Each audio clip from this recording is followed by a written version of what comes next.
Who would have thought, well, not me anyway, I would have been here back in the UK with this dog walking in the beautiful British countryside. Never in a million years did I think this is where I would be with that dog now. And to think that a couple of days ago I was snuggled up on the sofa with him watching a Christmas movie. So this is Terry's first time out of Portugal. Not only is he out of his cage, but he's been to Spain, he's been to France, he's now in the UK. If you don't know, Terry is the other half of two dogs that I liberated. They were kept in a cage, never to come out, no cuddles, no walks, no stimulation, nothing. So I liberated the two of them. I had to get them out, never with any intention of having them for myself. And the other dog, Nelson, he's got himself a wonderful forever home with a couple and their rescue dog in central Portugal.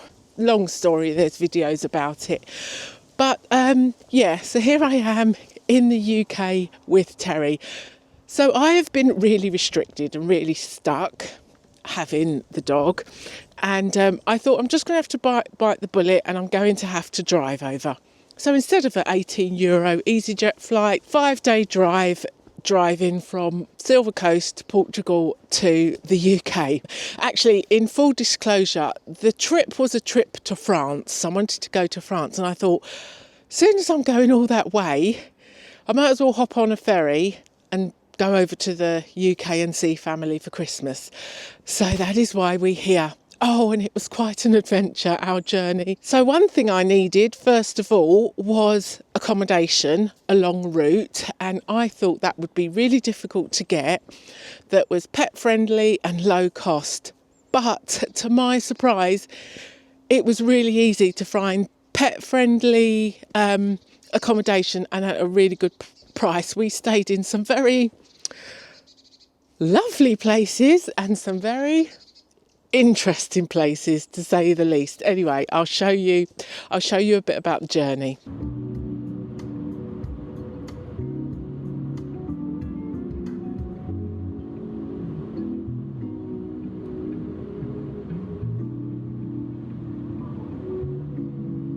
Right, we've only been driving a bloody hour, or maybe just over an hour. Terry's doing my head in, so we're having our first stop. God, this is going to be slow. He is not settling today. Continue em frente durante 315,6 km para salida 152.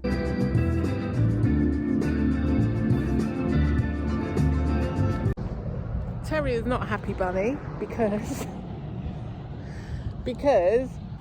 we're driving along at 120 miles an hour and we are not having heads hanging out of the window. So he's got his face pressed up against the window and looking very, very miserable. He's not happy. He's happy now because he gets to sniff. This dog knows the sound of food coming out of the freezer anywhere. No, Terry, there's nothing there. It's for tomorrow. I'm sorry. It's frozen. I'm sorry. It's too early anyway. So Terry just put his feet on Spanish soil for the first time. Hey! No, Terry's trying to come up front. He's not impressed because he can't have the window open. Are you? And his food's frozen, but it's a bit early. You've got to get in the back now. You're almost in the front, Terry. Would you like to ride in the passenger seat? Won't you? Well, you can't. Right, let's get you clipped in. So our first Airbnb in Spain was great. That's my Airbnb right there, right at the end of the lane. I was really confused because the host had a name, obviously, as people do, but then the listing kept saying Sam's place and Sam this, and I'm thinking, who's Sam? Well, Sam was the very large dog who happily let us share his space. Sweetest dog, fine with Terry. So that was a really nice first experience with Terry. Oh, he's a good boy. He's a good dog, isn't he? A good dog. Look how good Terry is. He's just settled straight down into his bed. He's such a good boy. He hasn't got his full bed. He's just got the cushion from the bottom of his blanket. He's such a good boy. Hours in the car. Took him for a little walk and he's just settled right down. And as I say, it was really easy finding pet-friendly Airbnbs on the way. I literally just looked for places along the route that were obviously pet-friendly and that were low cost, that were just cheap and cheerful. So the next one fitted that criteria, and it was in a beautiful location and lovely. It was just a little apartment. It was actually a 2-bedroom apartment. I mean, dirt cheap. You could fit 6 in there because there was a sofa bed. So if there were 6 of you and you wanted to share, you'd be paying nothing. So we are in our second Airbnb. Terry's settled in already straight away the second you put his bed down. It's all right for dogs because they get to bring their bed with them wherever they go. So this one's a whole apartment for £10 more than what I paid for just a room. There's a double bedroom with balcony there, double bedroom with balcony here, and it's a lovely complex. So I'll have a look in the morning, but yeah, Terry's quite happy. And he's just had a good run around outside. It's lovely here for him, really nice. Beautiful views of the Pyrenees mountains. Terry made a friend there as soon as we was there. And one thing I noticed straight away and was so refreshing, I hadn't actually forgotten how bad it was, but it just did remind me what a pleasure it was for all the dogs to be sociable, friendly and sociable. It was a joy. So Terry is in his absolute element here. He is like he's on crack because his mind is so excited, because it doesn't matter where we go, whether we're in the woods, whether we're on the streets, there are fresh scents for dogs everywhere, wherever we go, because obviously there's a lot of dogs and dog walkers around the countryside, along the streets, everywhere. So his mind is constant. It's all his Christmases come at once, and he is just in a constant state of frenzy, having to smell all the smells and leave his scent. I mean, he's scented the entire Buckinghamshire countryside, I'm sure. Anyway, so that accommodation, the little apartment with the view of the Pyrenees mountains, was so nice. We decided to stay there another day, and I'm going to be starting and stopping a bit because there are dog walkers and I do not feel right filming when people are walking by, so catch you in a minute. So because it was so nice at that place, little apartment with the views of the Pyrenees mountains, I thought I'd stay there an extra night, because I allowed 5 days, which is plenty of time. You can do it in free, but I allowed plenty of time because Terry needs to keep stopping. I'd go maximum 2 hours. Often I could only go an hour without needing to stop for Terry. But anyway, so I thought I'd stay there and do and see a vet, because you have to get a tapeworm treatment and a health check, and it's got to be done in a window of no more than 5 days and a minimum of 24 hours before you actually travel or hit the UK. I don't know, but it was stressful having a window. So and those of you that are used to travelling across from the UK to Europe with your pet, what do you pay for your tapeworm? Because it was €65. I did not think it would be that much. I thought that was quite a lot. I thought it'd be like 25, 30 euros at max. But that's what I paid. But the good thing about this vet is, even though many of the vets are English speaking, if the reception isn't, it makes it very different. So this one, the receptionists were English speaking, the vet was English speaking, so it was really easy. They was really nice. And she was very interested in Terry's CBD, because she asked me if he has any health problems, and I just mentioned that I managed the pain with CBD, and she was very interested. Also, while at that place, I discovered that I needed to register for the low emission zone. Last time I drove through France, I managed to avoid it. I thought it was only in big cities like Paris and Bordeaux, and I could skirt around the edge of it, but this time I couldn't. In order to get to the vets, I need to drive into it. And my next Airbnb, I needed to drive into it. So although it was easy, and it was under €5 to register and get this sticker, I had to do it all on the road, which was quite annoying. And but the sticker came to the UK in under a week. So at least I've got that for when I go back and when I'm in France next month. So the next place was very interesting. So again, this was just somebody's home, renting out their rooms on Airbnb. But they had a 9-month-old puppy that was huge and would not leave Terry and I alone. And Terry was very much guarding the food in the kitchen, not his food, but my food, as I made something to eat. And this dog, she was quite in your face. So that was very interesting. I had to stop Terry from growling at her, which is not like him, but she was getting very irritating as a 9-month-old ginormous puppy would. So I had to keep them separate.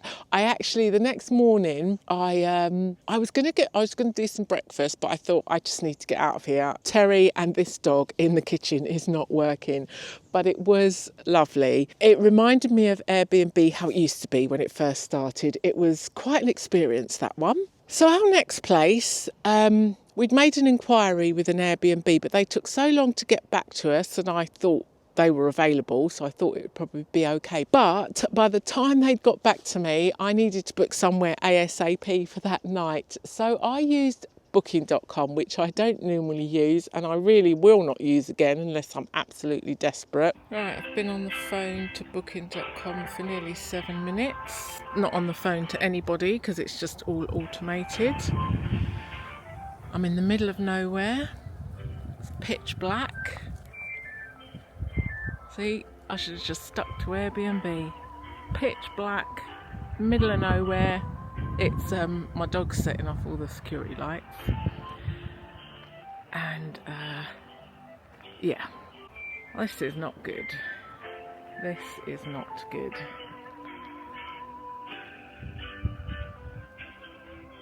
That was an experience. We ended up in the most bizarre place. It was like the home of the Addams family. It was like being in a horror movie, but it was cheap. It was very cheap, and they took pets, and boy, was that an experience.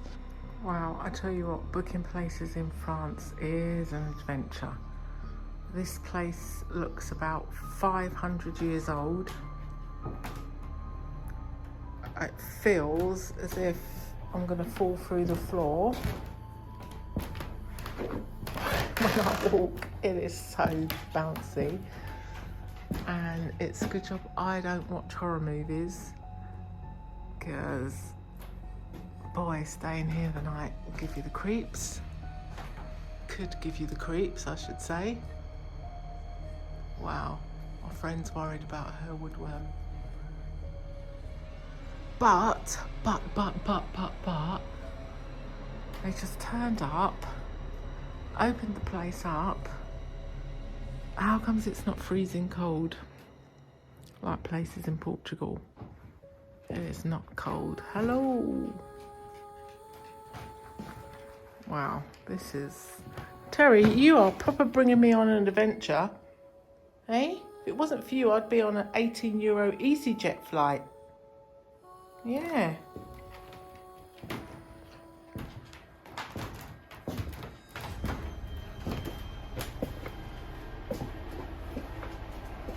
Listen to this floor. Horror movies, squeaky floors as well.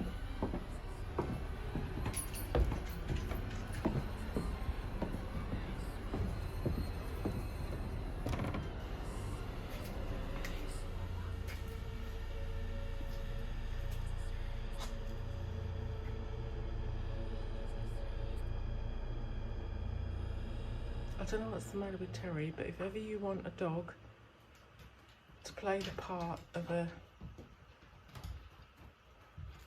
dog that just sits and stares into space, he's your man. What are you doing, Terry? What are you doing? You're just sitting there staring. So Terry settled in his bed nicely, and I went straight onto Google reviews to read reviews, and they were hilarious.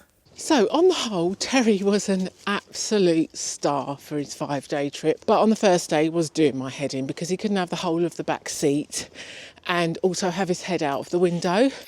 Right, can we have some peace and bloody quiet now, please? Settle down now. Doing my head in. At 120 kilometres an hour along the motorway, but when he realised that's how it was going to be, he settled down and he really was a star. 5 days. He did have a nice little space at the back, but he was an absolute star, as was my Skoda Yeti. I love my car. It's an absolute trooper, and it did the journey on from Silver Coast, Portugal to the ferry port in northern Spain, northern France. It did it in 2 tanks of fuel. So one of the things I needed for my trip was my fridge, which I used as a freezer for my dog's food, but my Bluetti let me down again, as always. I don't know why I bother with it, but it works sometimes, but it certainly does not like my fridge. It just won't work with it. And yes, it does match the voltage and the wattage and everything, but I don't know why. So on this trip, it didn't matter so much because I was using the car while I was driving. Obviously, I had the 12-volt cigarette plug to put my fridge in, and when I wasn't driving, I was in Airbnbs. But when I'm in a situation, as I often am, when I'm not driving, I'm camping for a few days, off grid, no power around, I need something at least to charge my tech. Now the fridge did do okay, or the freezer, which is how I was using it, did fine because it could be plugged in all day, and it was just about okay overnight, because obviously I couldn't take it out of the boot every day and take it into my accommodation. So when Afari offered to send me this, I thought, yep, because obviously I get approached for a lot of things, and I'm not an advertising channel, so I'm not going to do it. But this looked ideal. So when I'm off grid, when I'm camping, this is going to be enough to charge my tech, charge my laptop. So my laptop is a very old laptop, and it has this party trick where it just shuts down if it's not plugged in, even though there is power in the battery. So I basically have to keep it plugged in all the time, and this is going to be a lifesaver in order for me to use my laptop when I have no power, because of its silly party trick. So I haven't used it yet because I haven't been in a situation where I need to. It's got a little 30-watt solar panel, which I will, obviously, once I've used it and tested it all out, I will tell you how it all goes. But the other reason I'm really excited about this is because this make, Afari, a friend, if you don't know, I've been after a replacement for this rubbish thing, and yeah, I still haven't got one. I almost bought one, and then I just saw lots of people talking about its bad customer service. But anyway, my friend got a, did he say it was 600 watt? But anyway, he got the equivalent of like a Bluetti, and he is really pleased with it, and the price it is, this same make. So yes, we shall see, but I'll do that in my next video. But the other thing is, look at this, obviously is a big weighty thing compared to this. I do not need to be lugging this around for my laptop when I could be using this neat little compact 100 watt power station. So as I said, I haven't fully tried it all out yet, but that will come in another video. But I'm really excited. Look, that as opposed to that, which obviously this can't power my freezer or my fridge, but as this thing keeps letting me down, I'm not powering it anyway. So this is just going to be perfect for my laptop and all my tech. Obviously this camera that I'm filming on, I've got my mic, I've got my phone, I've got my tech, which does, I do need a reliable power source to keep that going. So more on this next time when I've had a chance to properly try it out, but so far from what I've heard, it's a good little It's a good little device to keep your tech and your laptop going when you're off grid. So Terry is loving his adventure. He's really enjoying the UK. He is making so many friends, both four-legged and two-legged. It's such a joy to have all these sociable dogs around. Not that he's really that interested in them. He's more interested in what they smell like and the smell they leave behind. It's bizarre. He is definitely catching up for all the attention, the strokes, the petting that he missed out when he was in that god-awful place. Thank God that is a distant past memory now, and he is definitely loving life to the full. The journey here on the whole was such a joy, and at last serendipity has returned to my life. Everything has just been flowing instead of being difficult and being like struggling upstream. So there is something to note there for sure. Next video I'll have an update on what's happening with the tiny house, or the idea of the tiny house, and there are big changes ahead, big changes.